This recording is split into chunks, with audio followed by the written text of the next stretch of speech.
kuzo zonke indawo lapho kuthe khona kwafinyelela khona le video. Ngiyabingelela, igama lami nginguSthembiso Ngingowakandlozi.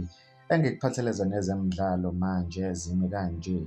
I-Orlando Pirates inenebule i-Richards Bay ngegoli elilodwa eqandeni emdlalweni obunamhlanje ngehora lesithathu eKings Wellington Stadium. Kanti wembukeli lo mdlalo uqale ngekhuyi igiye eliphezulu. Esombeni sokuqala omabili lamaqembu ebambene ngesihluthu. Isithombe sokuqala siphele kuyiqanda ngapha neqanda ngale. Kuthe esombeni sesibili ngomzuzu ka-80 i-Orlando Pirates ithole i-free kick ngasebhokisini. uKabelo Dlamini walivalela enethini. Kanti wembukeli lo mdlalo bese uphela ngegoli elilodwa ngeqanda ngale. I-Orlando Pirates bese inyukela kunombolo 2 kwi-league table ye-Betway Premiership. Mbukeli, uthini wakho umbono mayelana nalo mdlalo? Ngizocela ubeke uvo lakho kwe-comment section mayelana nalolu daba. Ngizokubona kwenye ividiyo elandelayo. Sengiphuma kanje, usale kahle.